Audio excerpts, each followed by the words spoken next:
नमस्कार दोस्तों। Mission institute Prayagraj के ऑनलाइन प्लेटफॉर्म में आप सभी का स्वागत है। दोस्तों, हम लोगों ने पिछले क्लास में कैलेंडर पर आधारित कुछ महत्वपूर्ण सवाल किए थे। आज उन्हीं प्रश्नों को हम लोग फिर कंटिन्यू करेंगे। दोस्तों, आपको एक महत्वपूर्ण सूचना देनी है। मिशन इंस्टीट्यूट प्रयागराज इस समय महा ऑफर लेकर के आया है और हर कोर्स में बहुत ज़्यादा डिस्काउंट चल रहा है।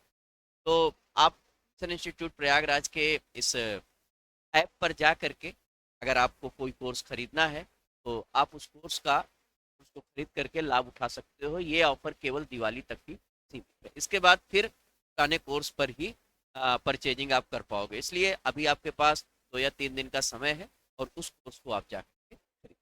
धन्यवाद दोस्तों। चलिए हम लोग आगे कोर्स क्वेश्चन पर आगे बढ़ते हैं। ये रहा आपके सामने क्वेश्चन नंबर 21। दिया है 1 जनवरी 2006 को रविवार था। 1 जनवरी 2006 को रविवार था। तो 1 जनवरी 2010 को कौन सा वार? 1 जनवरी 2010 को कौन सा वार? 2006 से अगर आप ध्यान दो, यहाँ पर तारीख आपकी समान है। तारीख आपकी समान है तो तारीख काट दीजिए। 2006 से 2010 के बीच में 4। एक बात आप लोगों ने पढ़ रखी है मेरे प्यारे दोस्तों कि कोई जनरल ईयर है तो 1 डे एक्स्ट्रा, कोई लीप ईयर है तो मतलब वर्ष कैसा भी हो कम से कम 1 दिन एक्स्ट्रा। तो 4 वर्षों में 4 दिन एक्स्ट्रा जरूर होगा और 4 वर्षों में एक लीप का आया। 4 और 1। अब जानकारी अगर आपको आगे के लिए लेनी है तो आप जोड़ोगे और पीछे के लिए लेनी है तो आप। तो रविवार का मतलब 0। 0 में आपने 5 जोड़ा तो आपको 5 मिला। और 5 का मतलब क्या?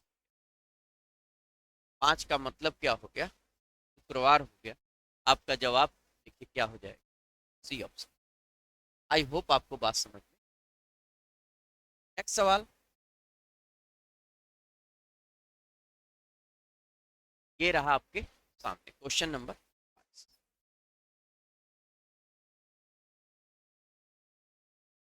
देखते हैं।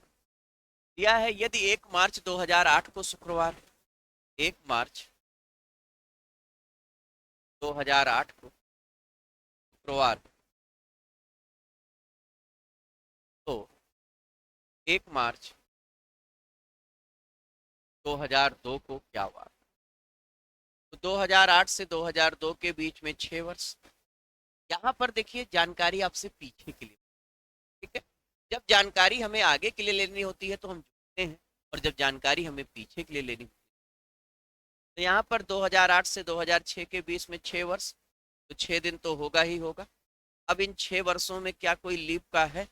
तो आप कहोगे सर लीप का एक तो 2008 हो गया और एक 2004। 8 क्यों लिया? क्योंकि हम 1 मार्च से पीछे की ओर लौटेंगे और जब हम 1 मार्च से पीछे की ओर लौटेंगे तो वहां पर फरवरी का 29वां दिन आए। तो यहाँ पर 1 दिन और 2 वर्ष है तो 2 दिन। अच्छा, हमने 6 और 1 इसलिए लिखा कि 6 और 1 मिलकर के 7 हो जाएगा और 7 दिनों का मतलब 1 वीक हो जाएगा इसकी कहानी। अब शुक्रवार का मतलब 5। 5 में आपने 1 घटाया तो 4 और 4 को आपने क्या कह 4 को आपने क्या कह दिया? आई होप आपको समझ। नेक्स्ट सवाल की तरफ बढ़ते हैं। यहाँ पर आपका जवाब। अगले सवाल की तरफ बढ़ते हैं। ये रहा आपके सामने अगला सवाल। देखिएगा।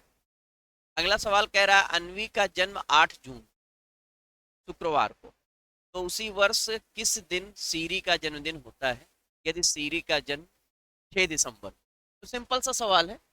आपका जो लॉजिक होगा ये होगा कि भाई 8 जून को, 8 जून शुक्रवार है तो 6 दिसंबर को क्या वार?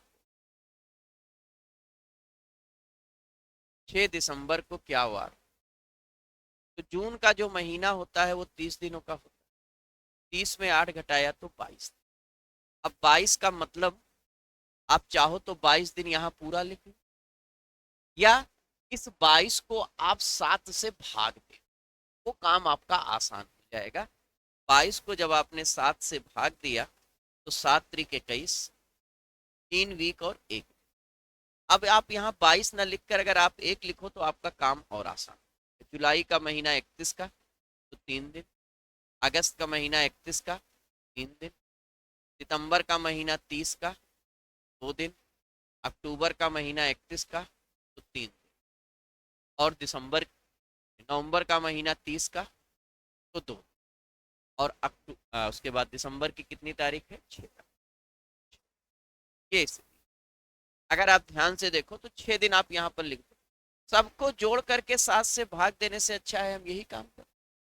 ये देखिए 3 3 6 एक साथ कट गया, तो 3 5 2 7 ये कट गया, केवल 6 दिन आया। जानकारी अगर आपको आगे के लिए लेनी है तो आप जोड़, शुक्रवार का मतलब 5, 5 में 6 जोड़ा 11, और इस 11 को जब आपने 7 से भाग दिया तो 1 वीक और 4 का मतलब क्या हो गया, 4 का मतलब क्या हो, तो आपका जवाब क्या हो जाएगा ये। ठीक है, नेक्स्ट सवाल ये रहा आपके। देखिए बड़ा ही इंपॉर्टेंट कॉन्सेप्ट है, लेकिन कई बार अभी हम लोगों ने इसको सवाल को लगाया है। बहुत ही ज्यादा पूछा जाने वाला कैलेंडर का सवाल है। हमसे पूछ रहा है 28 मई 2006 को क्या दिन होगा, हम आराम से बता सकते हैं, पीछे भी हम लोगों ने किया था। हम लोगों ने सबसे पहला काम क्या करना है, माह कोड लिखना है, 0 33 614 625 और 0 शताब्दी कोड 64 20, 1600 के लिए 6, 1700 के लिए 4, 1800 के लिए 2। तो 28 मई 2006 को कौन सा दिन होगा, तो दिन निकालने के लिए हम लोगों ने पढ़ रखा है क्या, तारीख प्लस माह प्लस शताब्दी प्लस वर्ष प्लस लीप वर्ष डिवाइडेड बाई 7। अब तारीख आपकी क्या है 28, माह कौन सा है मई, तो मई का कोड यहां से देख लीजिए, 1 हो जाएगा, जनवरी फरवरी मार्च अप्रैल मई। फिर 2000, शताब्दी आपकी 2000 तो 6, वर्ष आपका 6, और लीप वर्ष कितने, आप चाहो तो 6 28 29 6 35 35 6 41 और 1 42, और 42 को जब आपने 7 से भाग दिया तो 6 वीक के साथ 0, और 0 को हम लोग जानते हैं 0 का मतलब क्या होता है, तो यहाँ पर जवाब आपका क्या हो जाएगा, रविवार। और रविवार आपको किस ऑप्शन में दिखाई दे रहा है, तो रविवार आपको बी ऑप्शन में। नेक्स्ट सवाल की तरफ हम लोग मूव करते हैं। नेक्स्ट सवाल ये रहा आपके सामने, देखिए दिया है, बहुत ही प्यारा सवाल है, कौन सा दिन शताब्दी का प्रारंभिक दिन हो सकता है और कौन सा दिन शताब्दी का आखिरी दिन हो सकता है। इसके लिए मैंने कॉन्सेप्ट में बेहतरीन ढंग से बताया है, मैं एक बार फिर से रिपीट कर देता हूँ। मैंने इसके लिए जो कोड बताया है मैं उसी पर केवल चर्चा करूंगा। मैंने बताया था मई 20 और रबीस, केवल यही दो बातें बताई थी कि कौन सा दिन शताब्दी का प्रारंभिक दिन हो सकता है, तो मैंने बताया था मई 20, मई 20 में माँ का मतलब मंगलवार, उसके बाद अल्टरनेट दिन बृहस्पतिवार और शनिवार, तो मंगलवार बृहस्पतिवार और शनिवार शताब्दी का प्रारंभिक दिन हो सकता है, और रविवार रविवार बुधवार और शुक्रवार शताब्दी का आखिरी दिन हो सकता है। तो यहाँ पर शताब्दी का आखिरी दिन क्या हो सकता है, रविवार बुधवार और शुक्रवार, और शताब्दी का प्रारंभिक दिन क्या हो सकता है, प्रारंभिक दिन हो सकता है मेरे भाई मंगलवार बृहस्पतिवार और शनिवार। सोमवार एक ऐसा दिन है जो शताब्दी का प्रारंभिक और अंतिम दिन दोनों हो सकता है। अब आपसे क्या पूछा है, कौन सा दिन शताब्दी का अंतिम दिन नहीं हो सकता है, तो मंगलवार बृहस्पतिवार शनिवार नहीं हो सकता है, इसमें जो भी विकल्प में दिया हो वो आपका जवाब हो जाए। अगर पूछता कौन सा दिन शताब्दी का प्रारंभिक दिन हो सकता है, तो मंगलवार बृहस्पतिवार शनिवार हो सकता है।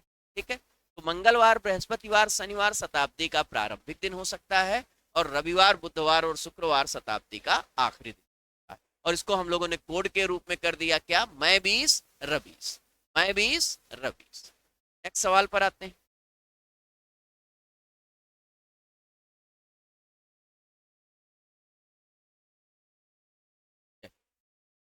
ये देखिए बड़ा ही बेहतरीन सवाल है कि अप्रैल 2001 की किन किन तारीखों को बुधवार आएगा।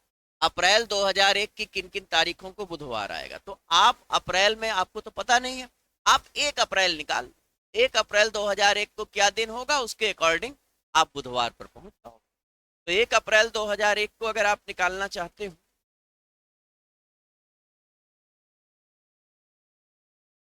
1 अप्रैल 2001 को आप निकालना चाहते हो क्या दिन होगा, तो क्या करोगे, तारीख प्लस माह प्लस शताब्दी प्लस वर्ष प्लस लीप वर्ष डिवाइडेड बाई 7।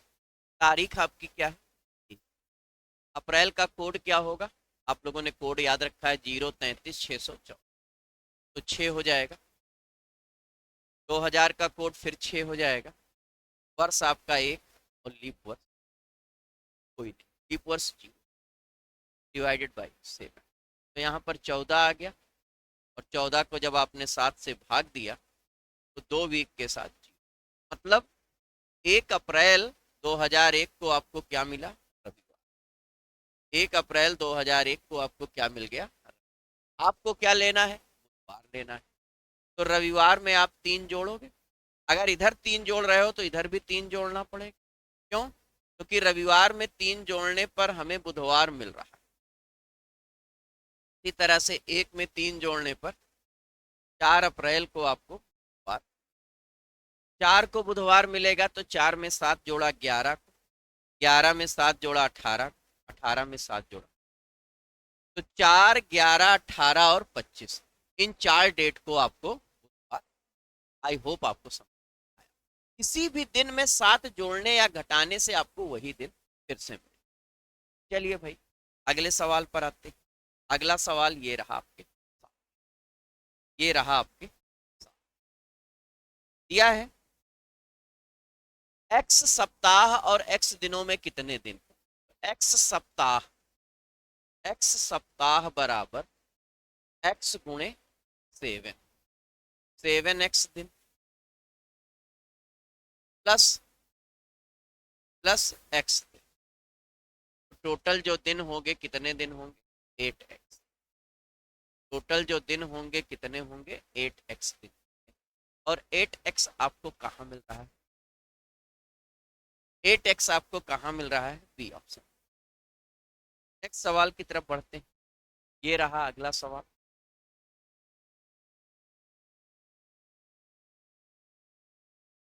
कह रहा है एक वर्ष में कितने सप्ताह। देखिए वर्ष आपके दो प्रकार के होते हैं, एक जनरल ईयर और एक लीप ईयर। तो जो जनरल ईयर होता है उसमें होता है 365, 365 दिन, मतलब 52 वीक के साथ 1 डे एक्स्ट्रा। और जो लीप ईयर होता है उसमें होता है 366, 52 वीक के साथ 2 दिन। मतलब चाहे लीप ईयर हो चाहे जनरल ईयर हो, आपका 52 वीक होना ही होना है। तो आपका जवाब क्या हो जाएगा, 52। नेक्स्ट सवाल पर बढ़ते हैं।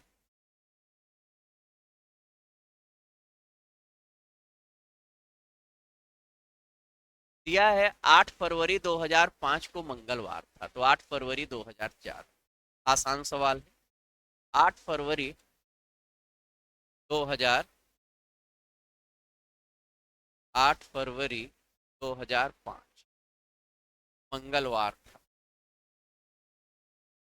तो 8 फरवरी 2004 को। तो देखिए 8 फरवरी तो सेम है। अब यहाँ पर 5 से 4, एक वर्ष में 366 दिन होगा। क्यों 366 होगा, 8 फरवरी 2005 से 2004 के बीच में फरवरी का 29वां दिन आएगा। ठीक है ना। तो 52 वीक के साथ आपको क्या मिलेगा, 2 दिन एक्स्ट्रा मिलेगा। मंगलवार का मतलब 2, 2 में 2 घटाया 0, और 0 का। रविवार देखिए आपको किसी विकल्प में दिखाई देगा, डी वाले विकल्प में आपको रविवार। नेक्स्ट सवाल की तरफ मूव करते हैं। नेक्स्ट सवाल ये रहा आपके सामने। देखिए बड़ा ही इंपॉर्टेंट कॉन्सेप्ट ये भी आ गया आपके पास, बड़ा ही इंपॉर्टेंट कॉन्सेप्ट ये भी आ गया आपके पास। क्या कॉन्सेप्ट आया, साल में कौन से 2 महीनों में एक ही कैलेंडर होता है? तो मैं आपको ये बात बता चुका हूं पीछे वीडियो में, मैं फिर से एक बार रिपीट कर देता हूं। जनरल ईयर में कौन कौन से ऐसे महीने हैं जिनके प्रथम दिन अर्थात एक तारीख समान है? तो जनरल ईयर में मैंने बताया है जनवरी के साथ अक्टूबर, जनवरी के साथ अक्टूबर, फरवरी मार्च और नवंबर, फरवरी मार्च और नवंबर, अप्रैल और जुलाई, अप्रैल और जुलाई, और लास्ट में सितंबर और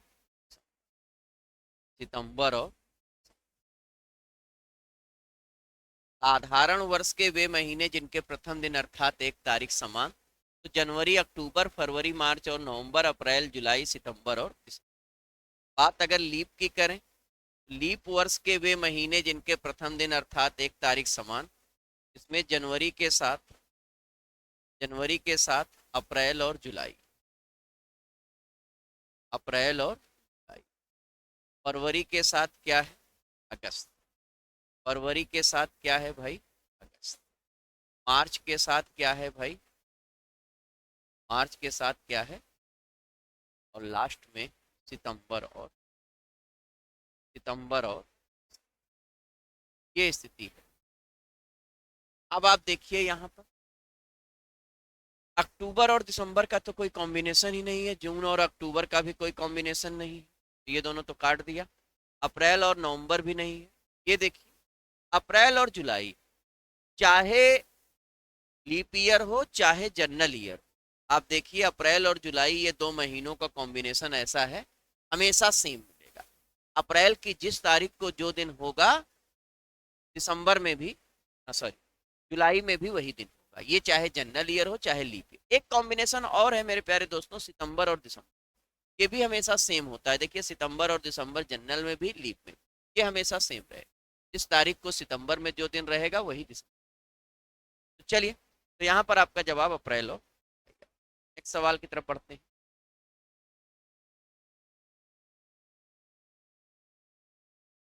अगला सवाल, 100 वर्षों में कितने लीप वर्ष होंगे? बिल्कुल सामान्य सी बात है, हर चौथा साल लीप का होता है।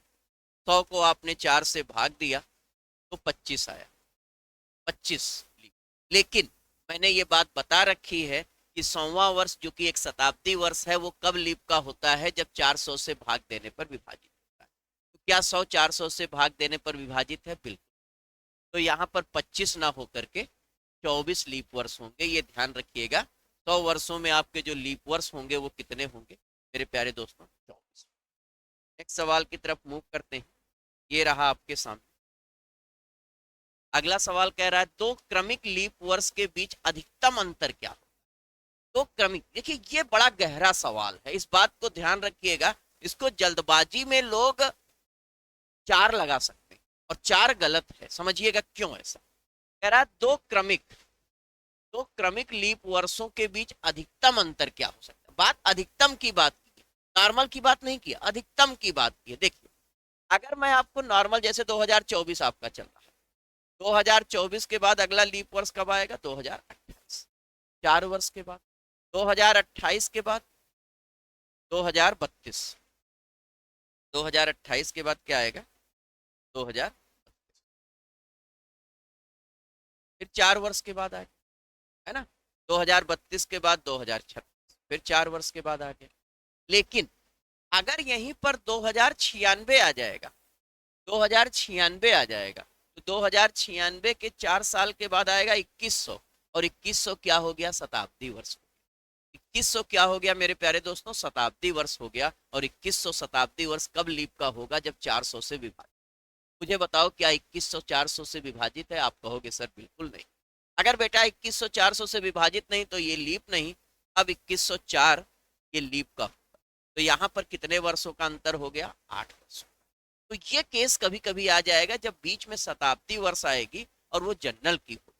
तो ऐसी परिस्थिति में जो 2 लीप वर्षों के बीच अंतर होगा वो कितने का होगा? 8 वर्ष का होगा। कह रहा 2 क्रमिक लीप वर्ष के बीच अधिकतम की बात किया, नॉर्मल अगर कहता तो हम 4 लगा देते, अधिकतम की बात कर रहा है, तो यहाँ पर हमारा जवाब क्या हो जाएगा? 8। आई होप आपको बात समझ नेक्स्ट सवाल की तरफ मूव करते हैं। अगला सवाल कह रहा है 300 साल में, ये भी सिंपल है। अगर हम 100 वर्षों में बात करें लीप की तो 24, 200 वर्षों में बात करें लीप की फिर 24, 100 से 200 में फिर 24, 200 से 300 में बात करें तो फिर 24। टोटल आपका 24 या 72 लीप वर्ष आ जाएगा। और 72 आपको सी ऑप्शन, 72 आपको सी ऑप्शन। नेक्स्ट सवाल की तरफ मूव करते हैं। नेक्स्ट सवाल ये है कि 2020 का कैलेंडर आगे तो हम लोगों ने पता किया हुआ है, किसी वर्ष का कैलेंडर हम कब रिपीट कर सकते हैं? एन, N+1, N+2 और N+3। अगर एन टाइप का कैलेंडर है तो 28 साल के बाद, N+1 टाइप का कैलेंडर है तो 6 साल के बाद, N+2 टाइप का कैलेंडर है तो 11 साल के बाद, और N+3 टाइप का कैलेंडर है तो 11 साल के बाद। ठीक है। अब एन का मतलब वो साल जो लीप का है, तो लीप का कैलेंडर आपका 28 साल के बाद रिपीट होगा। अब 2020 आप देखिए क्या है सर, 2020 तो लीप है, ये 28 साल के बाद ये रिपीट होगा। कब रिपीट होगा? 2000। कब रिपीट होगा? 2000। आई होप आपको बात समझ में आ रही। अगर यहीं पर कहता 2021 का कैलेंडर, तो भाई 2021 का कैलेंडर 6 साल के बाद 2027। 2022 का कैलेंडर N+2 टाइप का है तो 11 साल के बाद 2023। 2023 का कैलेंडर ये भी 11 साल के बाद 2000। तो आपका जवाब क्या हो जाएगा यहाँ पर? ठीक। नेक्स्ट सवाल।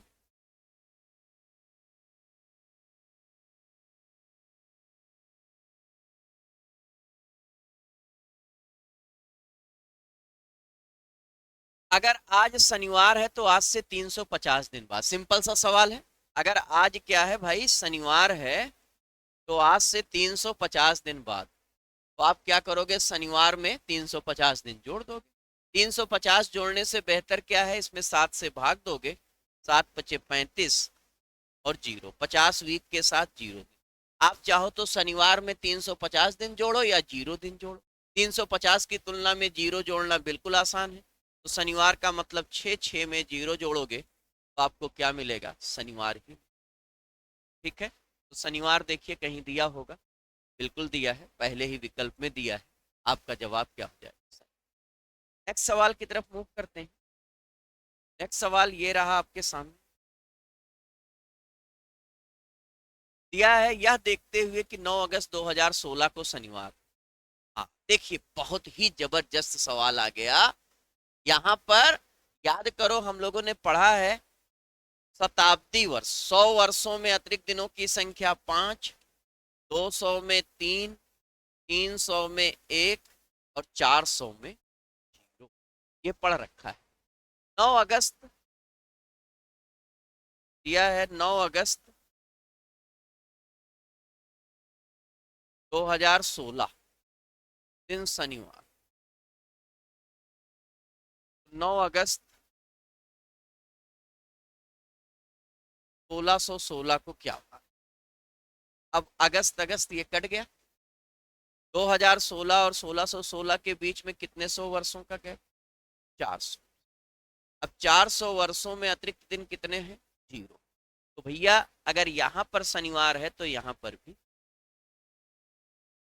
यहाँ पर शनिवार है, तो बहुत ही नॉर्मल सा सवाल है। आपका जवाब क्या हो जाएगा? शनिवार, पहला ही विकल्प। आप नेक्स्ट सवाल की तरफ मूव करते हैं।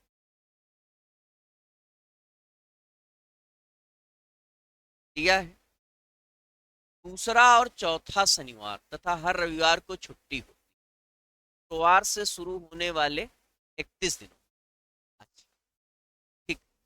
चलिए, तो 1 तारीख को क्या है? शुक्रवार। 1 तारीख को शुक्रवार है तो 2 शनिवार, 3 को रविवार। तो ये तो पहला वीक हो गया। दूसरे वीक में क्या है? अब छुट्टियां कब कब छुट्टी होती है भाई? ये पहला वीक है, पहला। दूसरे वीक में, है ना। तो एक तो छुट्टी यहाँ पर हो गई। दूसरे वीक में कब कब छुट्टी होगी? 9 को 2 में 7 जोड़ा, 2 में 7 जोड़ा तो क्या हो गया भाई? 9।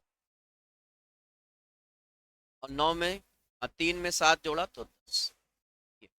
ये शनिवार और रविवार, फिर शनिवार और रविवार आपको ये दूसरे में। अच्छा, दूसरे और चौथे शनिवार को छुट्टी होती है तो दूसरे हफ्ते में शनिवार और रविवार। अब तीसरे हफ्ते में क्या होगा भाई? तीसरे हफ्ते में केवल रविवार को छुट्टी होगी तो 10 में 7 जोड़ा 17 तारीख को। चौथे हफ्ते में क्या होगा भाई? चौथा जो हफ्ता होगा, चौथा जो हफ्ता होगा उसकी स्थिति क्या होगी? 9 7 16 7 23, 23 और 24, है ना। फिर शनिवार और रविवार पड़ेंगे तो 2 छुट्टियां फिर हो गई, है ना। और फिर पांचवा हफ्ता जो होगा उसमें शनिवार को छुट्टी नहीं होगी लेकिन रविवार को, क्योंकि 31 का महीना है। 24 में 7 जोड़ा 31, तो एक यहाँ पर, दो यहाँ पर, 3, एक 4, 2 6, और 6 के बाद एक 7। टोटल जो छुट्टियां हुई वो कितनी हुई महीने में? 7 छुट्टी। ठीक है। अब अगर 7 छुट्टी हुई तो वर्किंग डेज कितने हुए? 31 का महीना है, 31 में आप 7 घटा दीजिए, 24 कार्य दिवस होंगे। तो 24 कार्य दिवस आपका पहला ऑप्शन। देखिए यहाँ पर दो सवाल बन सकता है कि छुट्टियां कब कितनी हुई, तो छुट्टियां 7। अगर कार्य दिवस पूछा जाता है तो कार्य दिवस आपका 24 हो जाएगा। आई होप आपको समझ में। नेक्स्ट सवाल की तरफ बढ़ते हैं। दिया है 2 जनवरी 1901 को क्या दिन था? आराम से हम निकाल लेंगे। तारीख आपकी क्या है? 2। जनवरी का कोड क्या है? 0। 1900 का कोड क्या है? 0। वर्ष क्या है? 1। क्या लीप वर्ष है? बिल्कुल नहीं है, डिवाइडेड बाई 7। 2 और 1 3, टोटल 3 आया। और 3 का मतलब क्या हो जाएगा? 3 का मतलब क्या हो जाएगा? बुधवार हो जाएगा। बुधवार कहीं दिया है? बिल्कुल दिया है। अब नेक्स्ट सवाल पर आते हैं। फिर वैसा ही सवाल है, आराम से हम इसको भी सॉल्व करेंगे। कह रहा है कि 16 जून 1993, तो आप चाहो तो लिख सकते हो माह कोड 033 614 625 035, ये आपने लिख दिया, है ना। अब तारीख आपकी क्या है? 16। जून का कोड क्या है? जनवरी फरवरी मार्च अप्रैल मई जून 4। 1900 का कोड क्या है? 0। वर्ष आपका क्या है? 93। अब 93 में लीप वर्ष निकालने के लिए आप 4 से भाग दे दो, 23 चौको 92 होता है, 4 दूनी 8, 13, 4 तिया 12, तो 23 ये रख दिया, डिवाइडेड बाई 7। 16 4 20, जोड़ लेते हैं, 3 3 6, 4 10, 6 16, 6 हासिल 1 1, 3 9 3 12, 12 1 13, डिवाइडेड बाई 7। 7 1 कम 7, 6 बचा, 7 9 63, 19 वीक और 3 दिन। और 3 का मतलब क्या हो जाएगा? 3 का मतलब क्या हो जाएगा? बुधवार आपको मिल रहा है, बिल्कुल सी ऑप्शन। बुधवार आपको सी ऑप्शन। नेक्स्ट सवाल ये रहा आपके सामने, ये भी उसी पैटर्न का है, तरीके से इसको भी आपको सॉल्व करना है। देखिए क्या दिया है, 1 अक्टूबर 1994, ठीक है। तारीख की जगह 1 अक्टूबर का कोड 033 614 625 035। अक्टूबर का कोड 0 होता है, 0 लिख दिया। 1900 का कोड भी 0 होता है, 0 लिख दिया। वर्ष आपका 94 है और 94 में लीप वर्ष 23, डिवाइडेड बाई 7। तो 3 4 7 और 1 8, 9 2 11, 118 डिवाइडेड बाई 7। 7 1 कम 7 4, 7 छंग 42, 16 वीक और 6। और 6 का मतलब क्या हो जाएगा? शनिवार। 6 का मतलब क्या हो जाएगा? तो शनिवार आपको कहाँ मिल रहा है? शनिवार आपको बी ऑप्शन में, शनिवार आपको बी ऑप्शन में। तो ये है मेरे प्यारे दोस्तों आपका कैलेंडर टॉपिक, जिस पर हम लोगों ने पहले कॉन्सेप्ट पढ़ा और फिर प्रैक्टिस। आई होप आपको सारी बातें समझ में आई होंगी।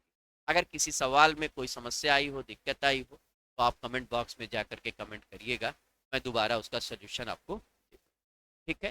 मिलते हैं नेक्स्ट क्लास में, तब तक के लिए